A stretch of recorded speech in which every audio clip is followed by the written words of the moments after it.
kita niki ruwat utawi rawi saking dawuh-dawuhe Mbah Mun. Kula baca Al-Ulama Al-Mujaddidun niki termasuk kiai pesanan Pak Asnawi ini, orderan ya. Tapi saya bersaksi bahwa banyak santri Al-Anwar yang mendengar ini langsung dari Syekhina Kiai Maimun. Kula sendiri dengar dari beliau berkali-kali, termasuk beliau setiap ketemu kula sampai Syawal sebelum wafat, Syawal Selo Besar, ketika memaknai arifan bi zamani, saya berkali-kali diminta baca yang dikersakno beliau.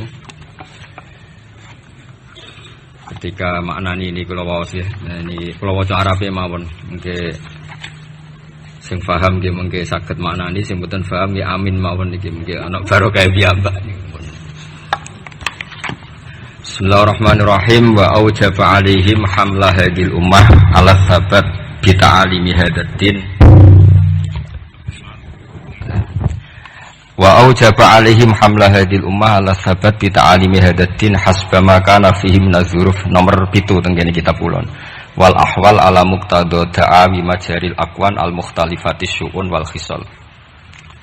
Fa fil asri tsalis ba'athahu ta'ala ulama hadil ummah wa qarraru wa harraru qaidatin wa usulahu ala ma kana alaihi ahlul kalam.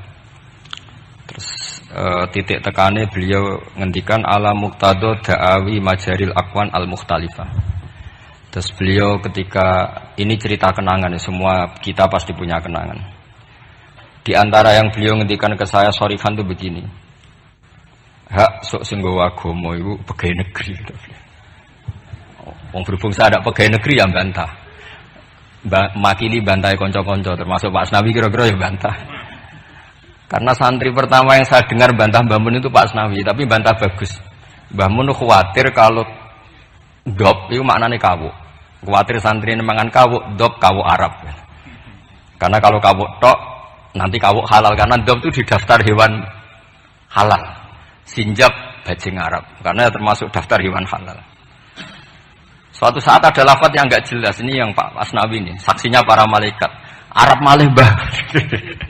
Tapi terus barokahnya Pak Asnawi komplain begitu pas ngaji Wahab, Mbah Mun menerangkan. Cung, nara tak maknani bajing Arab, ambek kawuk Arab, kok santriku do mangan bajing do mangan kawuk. Karena dop itu dimuncit ya persis biawak itu persis kawuk. Tapi nak dimaknani Arab kan terus bingung.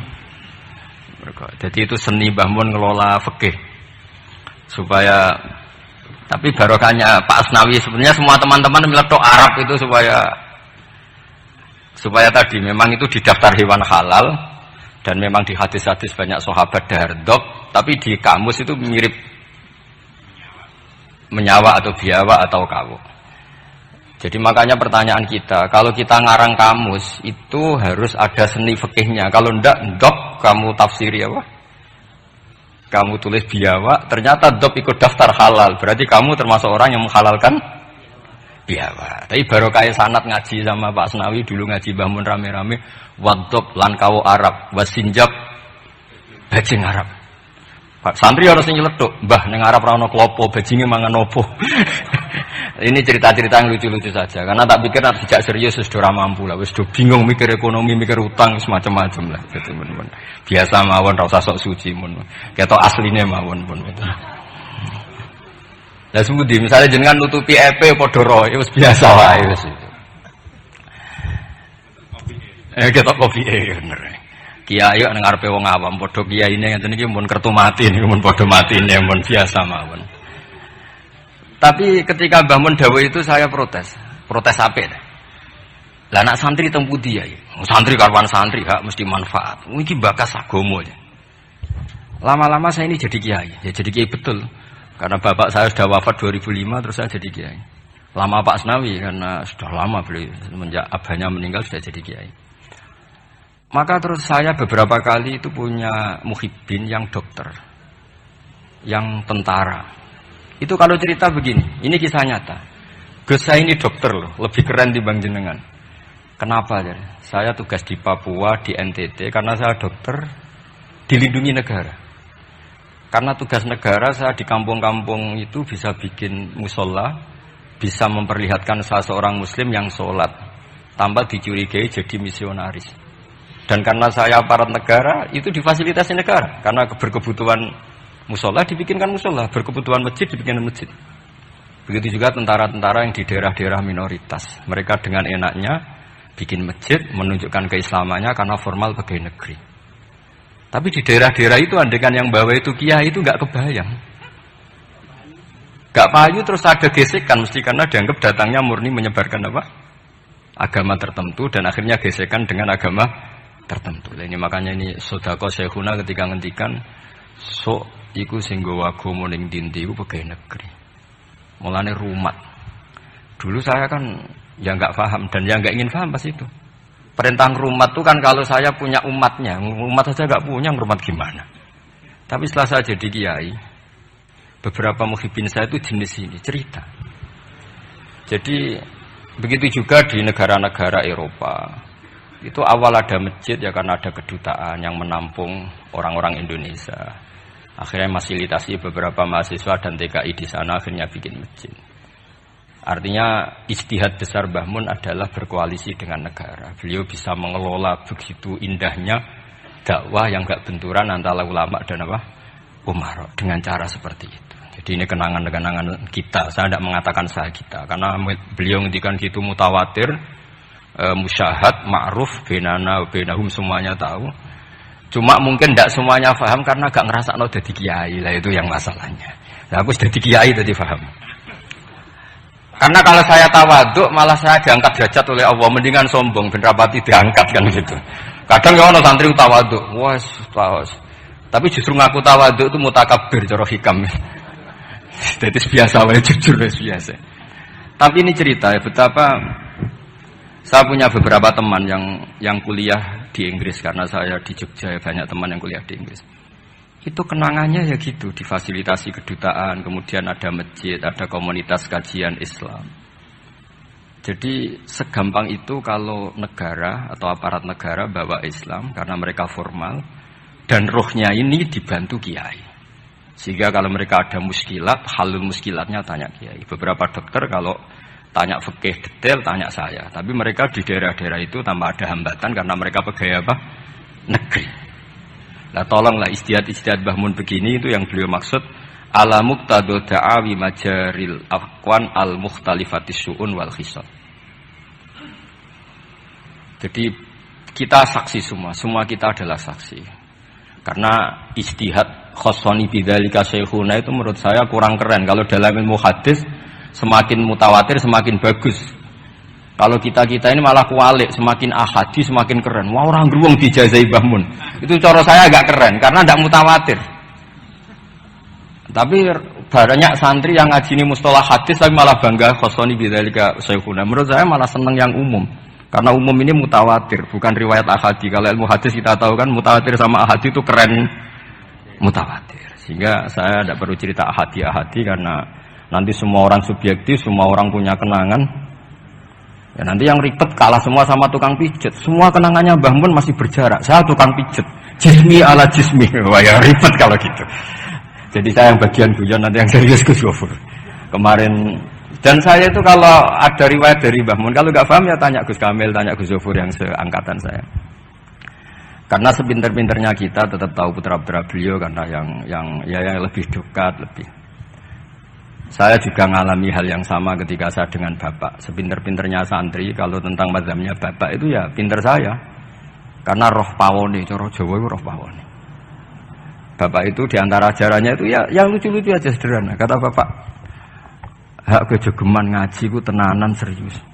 Pengen apa? Wong sing ngaji ku wis do kakean utang wis ruwet. Wis ning omah bingung pas ngaji mbok bingungno. Wong mikir utangnya bingung, wong mikir neraka tambah bingung.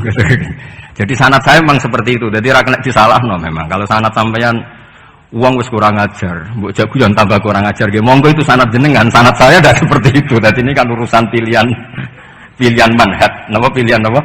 Manhaj. Tapi kenangan terbesar kita, saya tidak mengatakan saya kita. adalah penghormatan Mbah Mun pada tentara, pada aparat negara. Saya dulu itu ya iskal lah, kalau boleh dikatakan iskal. Tapi setelah melihat Al-Aqwan yang seperti ini, ternyata ada masjid, ada Islamic Studies, bahkan ada IAIN. Di Papua itu ada IAIN, rektornya beberapa kali datang ke saya. Mereka tidak dapat perlakuan Papa karena ya resmi, ada N-nya tadi. Coba kalau yang bikin sampean pondok di sana. Itu aneh.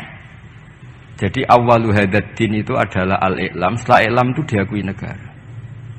Sehingga keinginan para nabi dulu itu ya berkoalisi dengan negara, sehingga Nabi masih nyurati raja-raja itu. Makanya menurut paham banyak ulama, andai kan raja-raja itu nurut Nabi itu juga tetap raja, karena Nabi juga nyebut ila maliki kaisar, ila malikir rum. Artinya sistem bernegara yang ada raja, ada rakyat, Nabi itu juga ngakui. Buktinya Nabi juga menyebut mereka raja. Meskipun Nabi tetap menjaga konstitusi nubuah, yaitu dengan cara menulis min Muhammad Rasulillah ila malikir rum. Itu yang menjadikan semua raja agak sebagian raja agak terima, karena siapa orang ini berani menyebut namanya dulu sebelum nama saya, kan gitu. Mereka tersinggung karena suratnya Nabi itu agak aneh, nggak lazim kan menyebut min Muhammad Rasulillah ila Malik kan gitu. Mereka inginnya kan disebut dulu baru pengirim. Tapi itu memang nggak bisa dilanggar ya, mau tidak mau Nabi harus al-Islam ya'lu wala yu'la, sehingga memang suratnya Nabi min Muhammad Rasulillah ila Malik Rom atau ila Maliki Mukaiki atau siapalah ilmu. Tapi bahwa istihad beliau datang ke Umaro yang dulu gak lazim ulama datang ke Umaro, akhirnya itu jadi hal yang luar biasa. Makanya saya kalau ngaji Al-Manhajus Sawi karangannya Habib Zain bin Semit, ada ustadz itu agak-agak nyaman dengan Harun Rasyid karena beliau ya agak-agak melenceng, namanya Raja Amirul Mukminin. Singkat cerita si ustadz tadi bilang, ya Amirul Mukminin, ini nasihun laka famusyaddidun alika. Saya mau nasihati Anda dan mohon maaf agak keras. Fala tajid fi nafsika syai'an, maka tolong jangan dimasukkan hati. Apa kata Harun Ar-Rasyid? Innaka ya Ustadz ini dikasih tahu sama Harun Ar-Rasyid, Inna wa ta'ala qad amara man huwa khairun minka ila man huwa syarrun minni. Wa ma'adzalika qala ta'ala faqula lahu qawlan layyinan la'allahu yatadzakkaru aw yakhsha. Kamu tidak usah nasihati saya dengan cara kasar, kata Harun Ar-Rasyid. Allah pernah mengutus orang yang lebih baik ketimbang kamu. Man huwa khairun minka, yaitu Nabi Musa dan Harun. Ila man huwa syarrun minni, yaitu Fir'aun. Itu saja harus beretika faqula lahu qawlan layyinan. Kok kamu hanya ustadz ngandani saya sama-sama muslim kasar? Udah dalilem opo? Cara Pak Hamid takbir opo kira-kira gitu. Jadi ketika kita menemukan seperti itu, ingat lagi betapa Mbah Mun itu layyinal janib. Insyirahas sodri, intilaqatal wajhi, tolkal wajhi, dan seterusnya. Ini sanad-sanad yang semua kita bersaksi, semua kita tahu. Terus kedua, sekaligus ini terakhir. Jadi jangan order lama-lama, nanti sama-sama nggak enak. Gurui teman tuh tidak baik. Ini nanti sebenarnya diundi ya nggak apa-apa, nggak harus saya ini. Yang salah saya di sini itu tidak keren, karena posisi makmur diperintah, bukan amir. Jadi keren jenengan. Gus Pak tak sewa, tak kon ngomong nurut. Jadi nanti saya kalau ketemu Allah, man huwal mutawaddi, mesti menang saya. Ana makmur, wa antumul amirun. Terus kedua, ini semua kita juga bersaksi. Saya yakin zaman Pak Asnawi, Mas Hamid semua bersaksi. Lah yo fikih aneh. Petani iku wis melarat, gegere nganti kaya akeh wajib zakat. Mergo sing ditandur kut yaiku padi. Petani kakao zaman itu populer-populernya kakao, sugih-sugih tumpakane mobil gak wajib zakat. Mergo sing ditandur ora kut. Itu mulai dulu Yai terus menggulirkan itu, dan beliau dengan sabar gulirkan saja tapi tidak fatwa. Seorang lagi, gulirkan saja tapi tidak fatwa. Dan sampai pada akhirnya, saya ulang lagi, pada akhirnya beliau mulai fatwa. Meskipun ini kenangan-kenangan kita, meskipun ya masih ngeper, maksudnya ngeper itu ya tidak bilang wajib, tapi ya tidak bilang tidak wajib. Ini beberapa khas-khas beliau ketika, dan karena saya ngaji ini agak detail karena memang setiap ketemu itu setiap ketemu ditanyakan kitabku wis apik, terus ono sing kowe ra setuju to, setuju bener setuju sih, dan guru kula wis setuju mawon ora ngono. Tapi ini cerita yang akhirnya beliau menulis itu secara detail di bab masalah zakat naqdiyah sampai zakat qut yang dulu disampaikan secara guyon-guyon. Saya ulang lagi, dulu disampaikan secara guyon-guyon dengan santai, lama-lama ditulis. Ini tak tulis. Saya masih ingat betul dulu kan Mbah Mun gojolnya gitu, petani beras itu gabah itu wis gegereng nganti koyok ake wajib zakat mergo sing ditandur qut. Sementara petani-petani kakao cengkeh sugih gara-gara yang ditandur tidak qut, tidak wajib zakat. Ternyata guyonan-guyonan itu Pak Asnawi akhirnya ditulis di sini sama beliau, saya baca. Sahihun anna wujubal amal bi muqtadal ahkam al-Qur'aniyah allati lam nastati injazaha la yajuzu tabdiluhu aw ta'biru aw taghyiru illa annal wajiba alaina al-amalu tujahahu bima amkana. Famathalan fima nabata fil ardi ala madhhabi man yatamadzhabu bi madhhabil Imam Asy-Syafi'i innama tajibu zakatu minhu fima yuqtatu bih wa la tajibu fi misil khadrawat khilafa ma kana alaihi ba'dul madhhab al-ukhra ma'anna katsiran minal khadrawat wal fawakih fi hadzal asri a'zamu iradan fil iktisad minal aqwat aw musawiyatan laha. A'zamu iradan aw musawiyatun laha. Terus beliau cerita wa fi tafsiril kabir, yaitu ketika nafsiri anfiqu min thayyibati ma kasabtum wa mimma akhrajna lakum minal ard, kata ma terus sumakol wa yadullu ala wujubi zakat fi kulli ma tumbidul ardu, karena kita tahu ma itu litamim. Makanya kenangan saya tiap ketemu beliau termasuk pernah tanya, saya juga pernah unek-unek. Yai, kalau seorang mufassir nafsiri Quran, niku terikat mazhab imamnya apa terikat ilmu lughat? Yaitu tadi karena Ibnu Katsir itu Syafi'ul mazhab, tapi ketika beliau nafsiri wa mimma, ma itu ya apa saja karena ma itu umum. Sehingga beliau menafsirkan matum bitul ardu. Cek kut cek tidak kut. Terus saya masih tanya, "Lah nggih niku terikat mazhab imame mboten?" Tapi arahnya beliau itu, ya pas ngarang ya ngarang aja, rasa terikat. Nah terus akhirnya beliau karena itu gak memutuskan itu, terus beliau hanya ngendikan, sama ingat betul. Hadil ayatu al-Qur'aniyatu ukhtulifa fi tafsiriha atau ikhtalafa fi tafsiriha al-mufassirun. Wa bi ikhtilafi dzalika ikhtalafat al-madzhab al-arba'ah. Fa hal bi kulli dzalika min al-ikhtilaf bainal ulama al-musaidin saat terus kata beliau yang bagi alaman huwal qudwah li hadil ummah ayakhtara minal aqwal ma huwa aslahu li hadil ummah fil amal bi muqtadu hadil ayat. Saya masih ingat, maka orang yang jadi pemimpin saat sekarang ya fatwa yang paling menguntungkan umat ini, yang paling layak. Saya masih ingat saya tanya, "Lah nggih pemimpin sakniki jenengan fatwa mawon sakniki wajib napa mboten wajib?"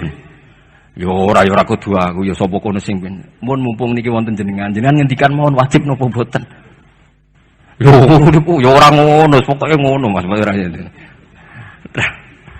Karena saya punya teman, ini kisah nyata. Saya punya teman itu petani padi, itu orang Indramayu, itu melarat.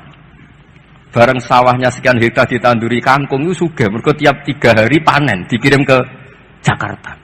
Di pas tanduran qut kere, tanduran khodrowat, sugih. Pas kere mbok wajibno zakat, pas sugih ora. Iku fikih opo? Lah ini kan ribet. Sampai tidak usah bantah saya ngasih PR kok dibantah. Ya sudah nanti, ya sudah seperti itulah, ini kenangan-kenangan kita. Dan